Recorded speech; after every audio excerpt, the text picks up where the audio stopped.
Hello and welcome to the Miss Rolling In podcast. My name is Jacob Staten and as usual, I'm joined by JJ Armstrong. JJ, how are you? That is correct. I'm doing very well despite looking like Frankenstein. How are you?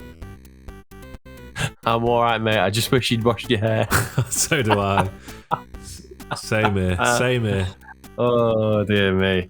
Well, this week... This week... Josh is... Good start. This week, JJ, we start with the Leicester game, what we were at on Saturday. What a fantastic game. Do you know what? I've knowing we were recording tonight, and tonight is Wednesday night after the game on Saturday, I've been trying to think of anything constructive rather than criticize, I'll say, but I can't really think of anything, JJ. Oh, how about you? That's a very negative way to look at it. You should be thinking about the positives and remembering the good times rather than desperately trying to say something constructive. I've not finished my comment yet. Okay, No, here we go. I'm looking forward to seeing this. Yeah, what a day. It was quite a big occasion in a way when you think back to the fact that when we last played Leicester, it was a 4-0 loss and it felt like a massively low point for the club. Steve Cooper was sort of hanging on by a thread. It sort of looked like all our hopes had been dashed and we weren't gelling, and the whole 23 new players getting signed seemed like it was going to be impossible. So the U-turn from that place to this place, I think it was quite important, really. And it was nice to see that Steve Cooper himself echoed that and even showed the players a video of him, of the fans singing his name during that. So, it felt like a really important moment. I think we're unbeaten in like 6 or 7 at home now. That might not be true, but it just feels it feels like everything's heading in the right direction. So, I mean, we can delve into the game a bit more, but I'm intrigued to hear the end of your comment. What constructive things do you have to say? No, so there was no constructive things. The end of the comment is just that it was just fantastic. I mean, I think I'm probably on my own in saying that I think the first half was probably better than the second half. I thought first half we were, I don't know, some of the attacking play we had, one touch, moving it around the corners. I'm really, really, really enjoying the kind of left-hand side of the pitch when Freuler comes across. So it's Loddy, Mangala, Freuler. Who was it this week? Who was playing left wing? Was it kind of Gibbs White, wasn't it? It was SCARPA in the middle. That kind of, I don't know, it just seems really, really, really to be gelling. And it's just fantastic to see. It felt a bit of a sliding doors moment, very similar to last season, in my opinion, where we came back from, I think it was an international break around Easter when we played Blackpool away and when we won 4-1. And that, I remember that was the game where I genuinely started to think we could actually get promoted. And I know we lost to Man United. I know we've had the Chelsea game, but this was the game where this is the first game at home since the World Cup where we've been, this is almost a kind of must win.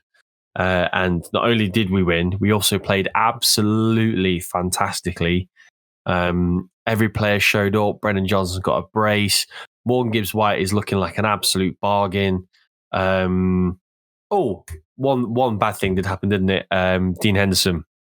We were sat in Upper Bridgeford. Obviously, we saw him take the goal kick and essentially immediately take a tumble afterwards. But I mean, even a positive that comes out of that is that he played on.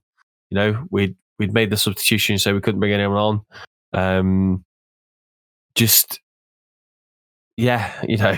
Thought it was going to be a bit of a kind of a drama moment of having Joe Worrell in goal at the end, but even that, it's just, I don't know, it was a consummate performance, JJ. Yes, you sort of very much condensed the entire game into about a minute there, so I've got a few points that I'd like to speak about. Go on. Number one, full credit to Renan Loddy and Serge Aurier. Yep. They were on fire. Loddy's first touch is fucking incredible. And some of the balls that he was delivering, absolutely unreal. Just before you move on to 2, which of the two would have been your man of the match out of Lodi and Aurier? I know Aurier got it in the ground, but which one would you have picked? If it was out of the two of them or out of the team? Out of the two of them. Probably Lodi, actually. I thought Aurier was really good. Aurier was everywhere. When he was announced as player of the match, I was slightly surprised. I assumed it would be Johnson or Gibbs-White. But the fact that you could make a very good case for both Aurier and Lodi, despite two players getting 2 assists, 2 goals, shows just how good they were. So my first point is they are incredible. My second point is Remo Freuler is an unsung hero. I keep seeing a few people on Twitter saying he don't do much or that he'd be the first one to be dropped, but the amount of ground he covers and the amount he makes us tick is incredible. If it was me and I had to drop any of them for Danilo, which I don't think will happen for a while, but it would be Mangala, who is very good, but can't complete 90 minutes and also has a few stray passes. But that's just me being overly critical because when he plays, he is very, very good. Scarpa. Sorry, go on.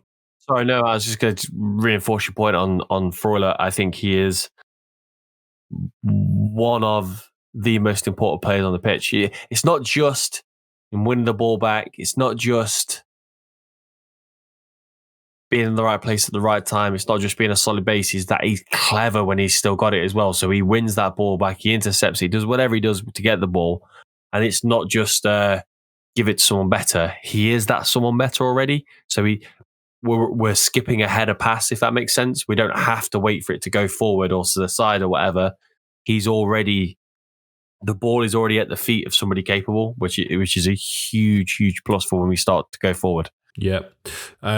My next point, I think point number 3, I've already lost count. Scarpa, I thought he settled in really well. I think he's been thrust into that position. If Taiwo was fit, he'd be on a separate program and he'd be eased in a bit more. But to give the fact he's thrust in, I thought he did very well. So full respect to him. He pinged some lovely balls, had some lovely feet. Didn't always pay off, but I think he tried really hard. He does try, and he does try and win the ball back, and he puts himself about. I think he was just knackered. So I thought he looked really good. Gibbs-White, you've already mentioned, looked phenomenal. He's got to be a future England player. The ball is just sticking to him at the minute. He's riding his own luck, and some of the balls and his vision is incredible. So fair play. Mm-hmm. Really important 2 goals for Brennan Johnson to get. I think that's going to be key. You told me last week that he's playing himself into form, and I think that is that moment. His confidence will be skyrocketed by these 2 goals, particularly the fact that the second one was an incredible finish. The first one he did really well to reach the ball before Ward, who's shocking, but he did really well. But the second one in particular, I mean, great work from Gibbs-White, but what a finish from Johnson. Probably the goal of the season so far for me. I think it was incredible. I'll get through the next few points quickly. Worrell and McKenna, I thought I had a really good game. It's nice to see that again. I think McKenna's more used to playing alongside Worrell, as usually he's been playing alongside Cook. Not always the best. I think there's a few occasions where Worrell maybe left his man, but we weren't punished for it, so it doesn't matter. Maybe something to tighten up. Harvey Barnes missed a glorious chance. It's either Aurier or Worrell that let that slip, but he didn't capitalise on it. So who cares? But those 2 look good. So it looks like a nice little replacement for Bolly, who I thought had done really well.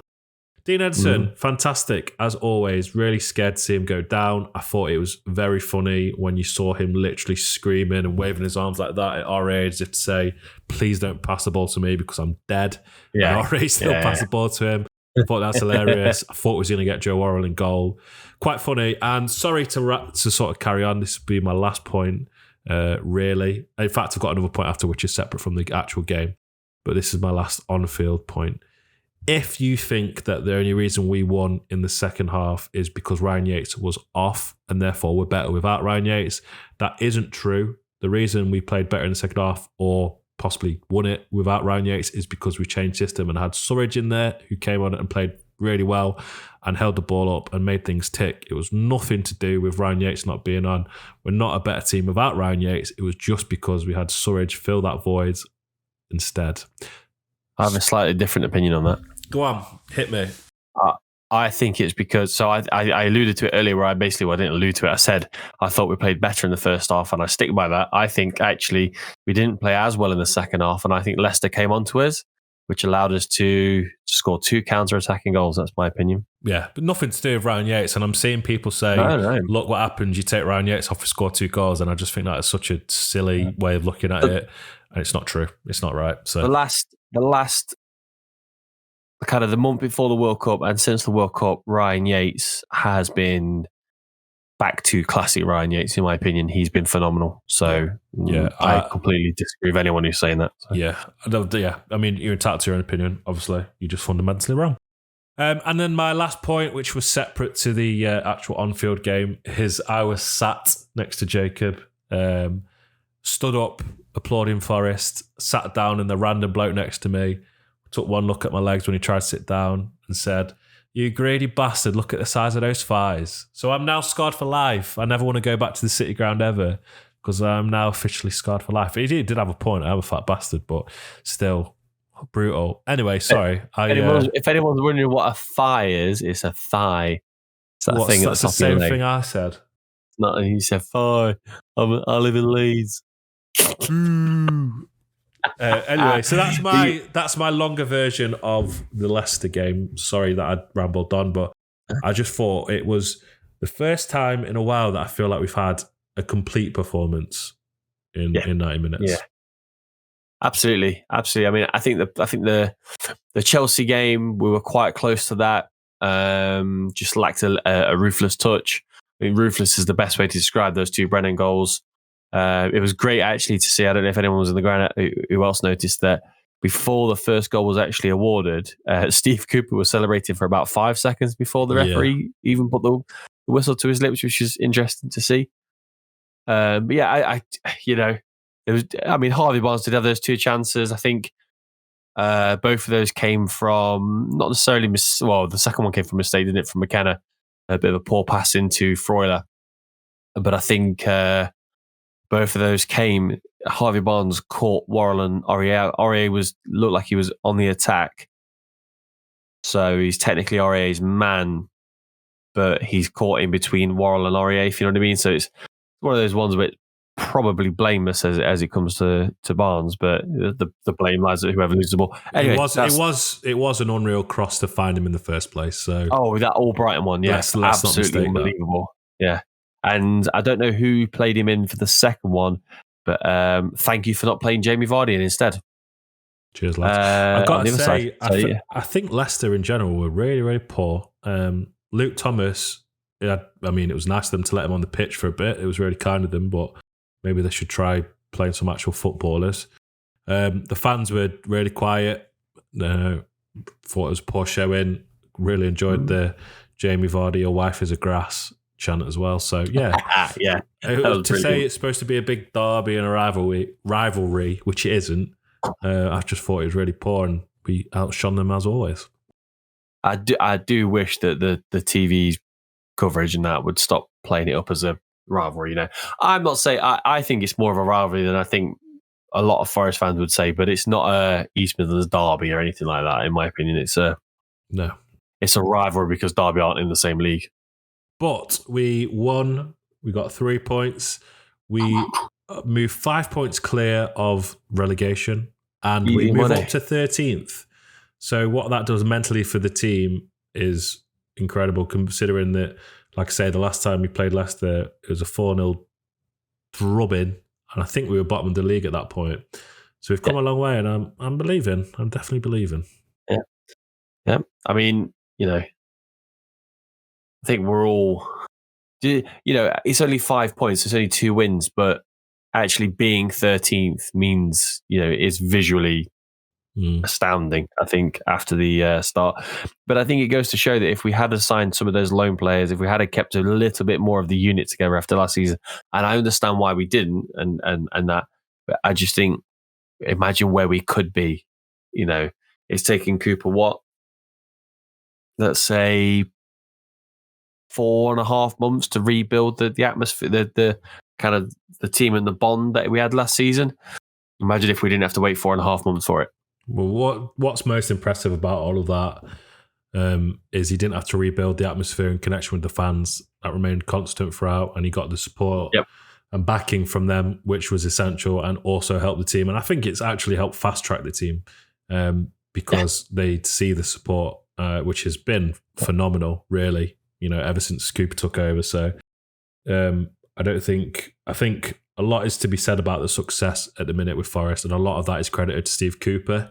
A lot of it's credited to the players, but most of it, to me, is credited to the fans, because not many clubs, it takes a very special connection for a club to back the manager, be at bottom of the table, 4-0 down, and it worked and it paid off. So, yeah. Nice one, lads. And ladies, let's not be sexist. And ladies.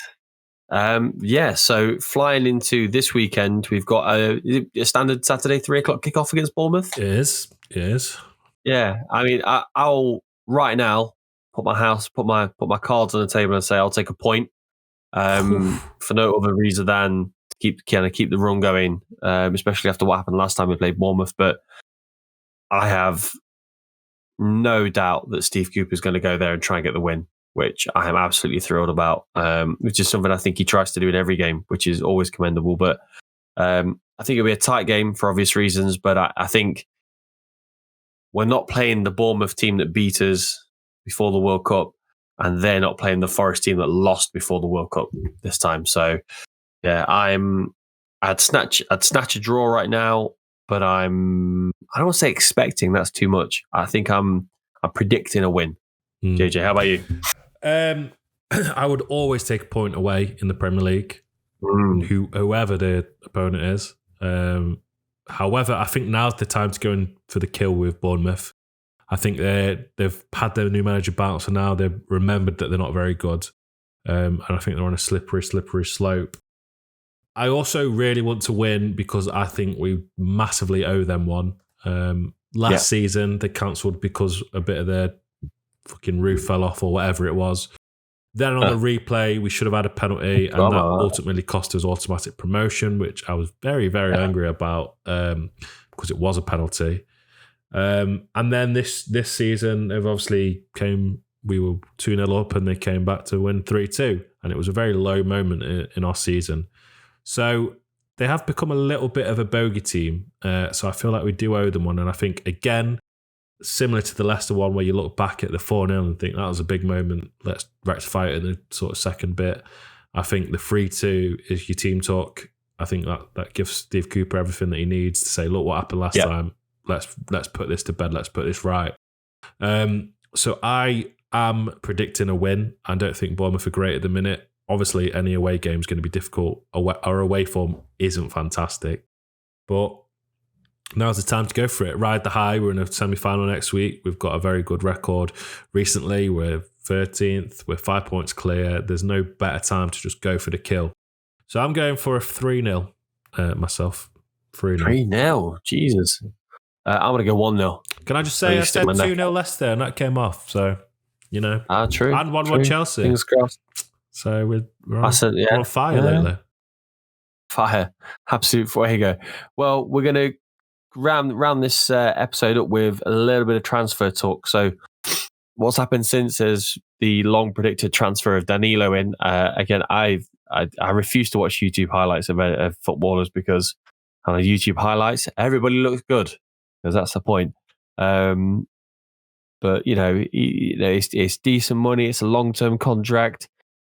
He's obviously got potential. So, I think Ryan Yates is going to be out for at least a couple of weeks, maybe a couple of games.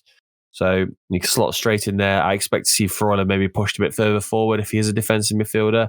Again, excited to see Freuler play further up with the ability he has. So there's no losses with that transfer at all. None at all. And then the shocking one today that I've seen, well, not necessarily shocking, but Taiwo's out for longer than first anticipated. So it looks like we're going for Chris Wood on loan, which he ticks the box for what Cooper wants. Cooper likes that target man playing left wing, and they don't call more target man than Chris Wood, who seems to have been playing forever. But yeah, I think if that's the kind of player he wants, he's probably the kind of top of what we could expect to get while we're playing in the Premier League. So fair play for the owners sticking their hands in the pockets again, JJ. Yes, Danilo is exciting. I don't think he's been billed as a wonder kid, and I don't think he'll have clubs like Arsenal, Monaco, Spurs, etc. scouting him and wanting to sign him if he wasn't very good. So I'm excited for that, and obviously he's got the SCARPA connection. So yeah, looking forward to seeing that one. Chris Wood, really, if you want my honest opinion, it's a no from me, but I'm not even going to bother really committing to that because I've long gone past the point of saying no because Steve Cooper does wonderful things with players. So I can pretend it's a no, but realistically, it's a if Steve Cooper wants him, that's good enough for me. What I do particularly enjoy is when we're linked with people like Ben Brereton Diaz, Girakeres, or whatever you say his name, blah, blah, blah, the guy from Hull. We've been linked with their championship strikers and the Forest, Stupinan or someone. Anyway, the Forest fans have essentially said, no, I don't want him. I want Premier League experience. So we go for Premier League experience in Chris Wood and they go, no, not Premier League experience. So I don't think you can win. I think whatever. If Steve Cooper wants him, that's good enough for me.